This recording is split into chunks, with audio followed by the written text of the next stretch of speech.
Hello friends, my super English class में आपका स्वागत है। आज हम लोग देख रहे हैं थॉमस लव पिकॉक।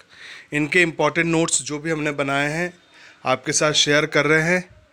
जहाँ तक आपको वीडियो पसंद आएगा सब्सक्राइब कर लीजिए अगर आप पहली बार जुड़े हैं, और लाइक करना बिल्कुल मत भूलिएगा वीडियो को, क्योंकि लाइक की बहुत ज़रूरत है। इतने बहुत बुरे हाल है हमारे लाइक के मामले में। ठीक है, चलिए शुरू करते हैं बिना वक्त गवाए। Thomas Love Peacock was born on Dorset, England in 18 October 1785। 18 अक्टूबर 1785 को उनका जन्म हुआ था इंग्लैंड के डोरसेट में। He died on 23rd January 1866। He taught himself Greek, Latin, French and Italian। ये सारे भाषाओं के वे जानकार थे। He was an English novelist, poet and official of East India Company। East India company में उन्होंने नौकरी की है। He was a novelist, poet and also whatever the quality we will see just after. He was a close friend of P B Shelley. P B Shelley और इनकी बहुत ही अच्छी दोस्ती थी। They influenced each other work. दोनों जो है एक दूसरे के वर्क से प्रभावित होते थे। And Peacock wrote satirical novels each with the same basic settings, characters of a table discussing criticising the philosophical opinions of the day. दोनों के बीच में जो भी डिस्कशन होता था उसी से वो एक नया सेटिंग करते थे, नए लिखने का जो सेटिंग करते थे, नए राइटिंग का सेटिंग करते थे। उनके जो टेबल पे डिस्कशन हुआ करते थे। He was an accomplished poet, essayist, opera critic and satiric novelist। Peacock's reputation rests almost exclusively on the merits of his 7 novels। उनकी जो रेपुटेशन है वो 7 नावल जो उनके लिखे गए हैं, 7 नावल, उसके हिसाब से हम लोग देखते हैं। 4 ऑफ विच, जिसमें से 4 है हेडलॉन्ग हॉल, मेलिन कोट, नाइटमेयर एबे एंड मैड मैरियन। तो ये 4 नावल है। ये वेरी वेरी इंपॉर्टेंट नावल है, इनको आप देखिएगा। एक बार फिर से आप देख लीजिएगा। Appeared in quick succession between 1815 and 1822। इनके इसके बीच में ये आए हैं। द रिमेनिंग 3, बाकी जो बचे हुए 3 हैं, द मिसफॉर्चून्स ऑफ एल्फिन, ठीक है, फिर है क्रॉटशेट कैसल एंड ग्रिल ग्रींज। ये 3 और उनके नावल हैं। तो टोटल जो है 7 नावल है, और इसी के कारण वो नॉवलिस्ट की श्रेणी में आते हैं। Were written and published at more leisurely intervals. तो कुछ इंटरवल्स में ये पब्लिश हुए हैं। Gryll Grange not appearing until 1861, 5 years before Peacock's death. तो जो 5 साल पहले ये लास्ट वाला नावल उनका आया था। Peacock's novels record the intellectual, social, economic, literary discussion and battles of early 19th century England। ठीक है, and they are in one sense conversation novel. तो इनके नॉवल जो है वो कन्वर्सेशन नॉवल के रूप में ज़्यादा प्रसिद्ध है। ठीक है, and many of the characters who take part in the various conversations were modelled after the leading personalities of Peacock's day. Peacock's novels have lost none of their appeal, however, for the subject they addresses continue to inform the political and social dialogues. Their comedy still delights readers, and the conversations never go for long without a pause for comic action and comment। ठीक है, आगे बढ़ते हैं। इनके पहला important work देखिए, nightmare एबे। तो इट वॉज पब्लिश्ड इन 1818। ठीक है, 1818 में पब्लिश हुआ था, याद रखिएगा। इससे क्वेश्चन बनते हैं। इट्स जैनर, इसका जैनर जो है वो गोथिक नॉवल है। गोथिक फिक्सन, गोथिक नॉवल का मेरा एक अलग वीडियो है, आप जाकर डिस्क्रिप्शन में देख सकते हैं। उस लिंक से उसको खोलकर देख सकते हैं कि what is Gothic novel. And romance novel और सटायर, तो ये तीनों चीज़ें इसमें थी। रोमांस भी था, सटायर भी था, और गोथिक नॉवल तो है ही ये। Nightmare Abbey was Peacock's third long work of fiction to be published. ठीक है, the book is Peacock's most well liked and frequently read work. Most of its characters are based on historical figures whom Peacock wished to Pilor। The novella was lightly revised by the author in 1837 for republication in volume 57 of Bentley's standard novel। ठीक है, तो Peacock described the subject object of his novel as being to bring a sort of philosophical focus, a few of the morbidities of modern literature. तो he already said about his novel Nightmare Abbey. ठीक है, तो इसको आप याद रखिएगा इस novel को. आगे देखते हैं. ये देखिए, हेडलॉन्ग हॉल जो कि 1816 में आया, ये उनका फर्स्ट नॉवल था. हेडलॉन्ग हॉल, ठीक है, 1816 फर्स्ट नॉवल. और उसी वैसा ही जो है दूसरा, उसी का ही जैसा दूसरा नॉवल आया था, क्रूटशेट कैसल, जो कि 1831 में पब्लिश हुआ था. इसलिए मैंने दोनों एक साथ ही लिखा हूँ ताकि हमको याद रहे. It will be good for us for remember the thing for the exam.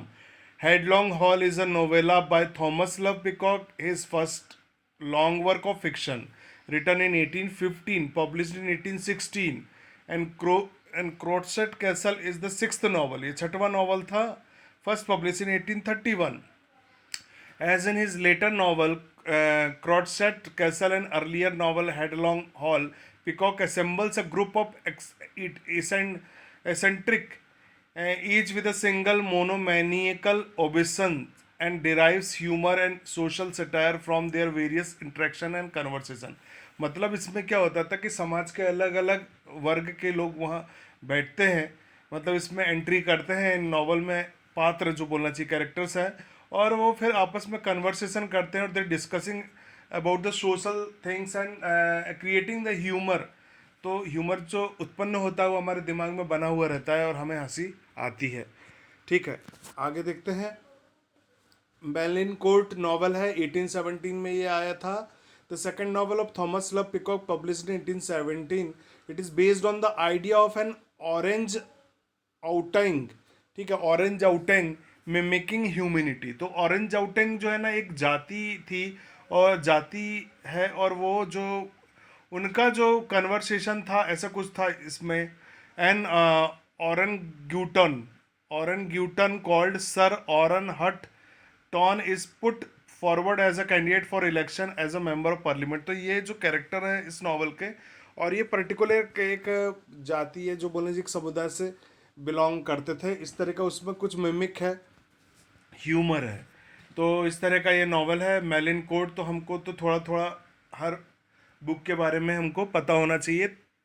If the question is coming related to the particular topic, at least we can go through the particular knowledge for to the correct answer. So then we can choose the correct answer at least. So necessary to read one by one all the work of the writers. Don't think about it that it will be in your mind or not, and how you will think. So it is not. It is depend on your luck and the time. But sometime it is my experience that when you will go that for the exam, that time only the if you have a four answers in a MCQs, and then only three is wrong and one is correct. So this is my pattern to choose the correct answer. You can choose very easily at least one correct answer if you know that. If you read all the work of all the writers, means at least 50 60 70% writers, so then I think that you can choose correct answer easily. Maid Marian, it is also novella, 1822 में आया था. Maid Marian is a novella by Thomas Love Peacock, his fourth long work of fiction, publish in 1822. Peacock wrote all but the last 3 chapters of the Maid Marian at Marlow. ठीक है, तो मॉर्लो एक कोई city का नाम है, वहाँ पर बेस्ड था. आखिरी के 3 चैप्टर 1818 में. He wrote to PB. Shelley को वो लिखते हैं कि that he did not find this brilliant summer of 1818. मतलब याद करते हैं वो 1818 की कि इस तरह का मैंने अच्छा समर देखा नहीं. And very favourable to intellectual exertion, but before it was quite over rivers castles. इस जगह को वो याद कर रहे हैं, मॉर्लो जहाँ तक वो प्लेस है उसी की याद कर रहे. Rivers castles, forest abbey, monks, maids, kings and banditti were all dancing before me like a masked ball.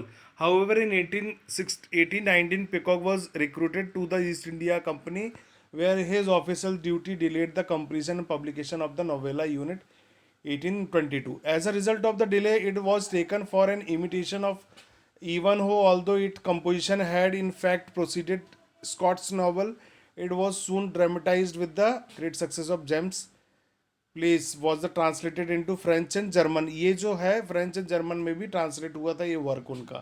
ठीक है. तो मैड मेरियन नोवेला को आप याद रखिएगा, 1822 में आया. फिर है उसके बाद the misfortunes of Elphin which publish in 1829, short historical romance set in 6th century Wales.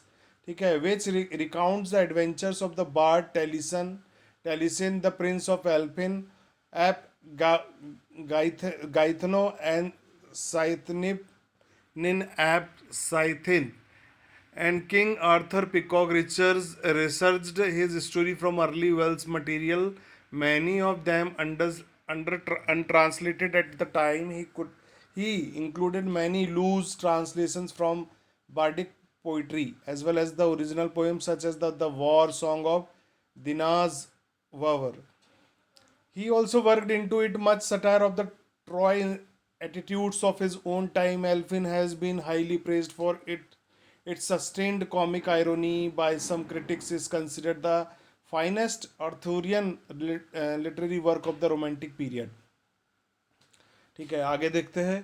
फिर है लास्ट उनका जो वर्क था ग्रिल ग्रेन, वर्क नहीं, नॉवल जो था, लास्ट नॉवल. ठीक है, वो है ग्रिल ग्रेन्स जो कि 1861 में पब्लिश हुआ है. It is a 7th and final novel of the Thomas Love peacock. 81 में है और ये फर्स्ट अपेयर्ड इन फ्रेशर्स मैगजीन में आए थे सबसे पहले.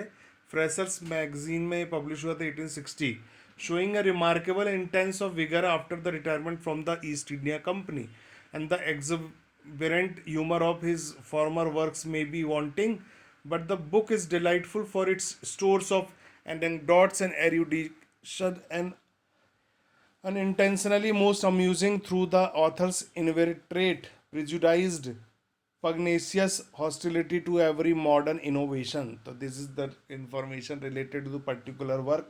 Remember it. The 4 ages of poetry, उन्होंने पोएम्स भी लिखी है, ऐसे भी लिखी है, कुछ प्रोज राइटिंग भी है. तो ये जो 7 नॉवल थे ये तो उनके इम्पोर्टेंट हो गए. और ये देखो the 4 ages of poetry which publish in 1820.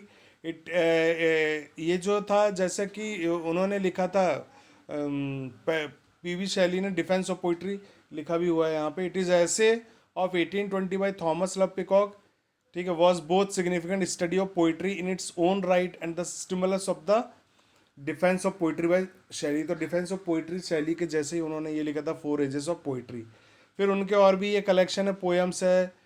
ये पहला जो उनकी पोएम थी 1805 में आई थी, पलमायरा, इस first collection of poem. The genius of the Thames 1810 में आया था, ये ओड है.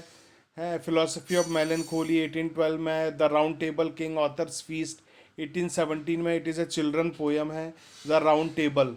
ठीक है. और प्ले भी उनके दो थोड़ा से प्रसिद्ध प्ले है. क्या है, डिलेट टेंटी, डाइल टेंटी, द डाइल टेंटी और द 3 डॉक्टर्स, ये उनके थोड़ा इम्पोर्टेंट प्ले हैं. तो इनको भी हम याद रख. परंतु वो जो है जो जाने जाते हैं, ये 7 उनके जो नॉवल के लिए वो जाने जाते हैं. ठीक है. तो I think you like all the information related to Thomas Love Peacock. Please subscribe our channel, like the video and share with your friends, those who are preparing for UGC NET, SET exam, PGT English Literature exam. Thank you.